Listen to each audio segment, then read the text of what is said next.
Hey guys, it's Saturday morning. What a crazy week it has been, but so much to still be grateful for, and so much to pray for as a nation, as a people.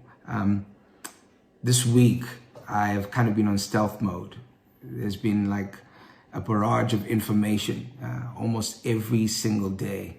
News, whether it be good, whether it be encouraging.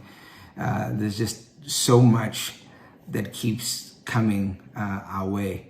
But I kind of paused a little bit this week and was thinking of all the times in the Bible where we find voices in the midst of darkness. And there's so many, whether it's God speaking or one of the characters in the Bible or Jesus or Paul. There's so many places in the Bible where we find chaos, darkness, pain, but in the midst of it, we find a voice, we find someone speaking, we find someone saying something that brings encouragement or enlightenment in the moment. Probably the most profound out of all of those moments is Genesis 1, the first moment where we find a voice in darkness. And in Genesis 1, we know this text quite well. It says, "In the beginning, God created the heavens and the earth. Now the earth was formless and empty. Darkness was over the surface of the deep, and the Spirit of God was hovering over the waters. And God said." What encouraged me with this text is what I want to leave with you. One, in the beginning, God. In the midst of darkness, we find someone present who is greater than the darkness, who is stronger than the darkness.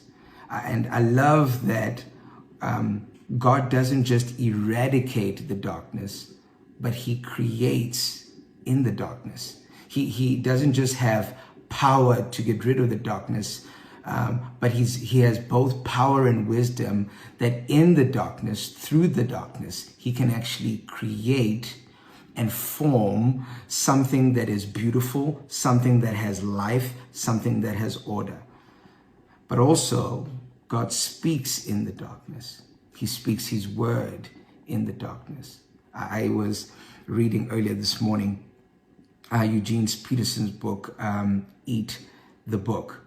And I love what he says. He says, speaking about the word of God, and he's speaking about words in general. He's saying the word of God is not just informational, but it's formational. That it's not just about knowing more, but it's actually about becoming more. And right there in the beginning, God speaks a word, not necessarily to inform creation, but rather to form creation, to bring beauty, order, life into all of creation by his words. So the thought I want to leave with you today is quite simple. If God is present in darkness, we have a reason to rest. If God creates in darkness, we have a reason to hope. And if God speaks in darkness, we have a reason to listen. No matter where you are, I hope this is an encouragement to you, like it was an encouragement to me.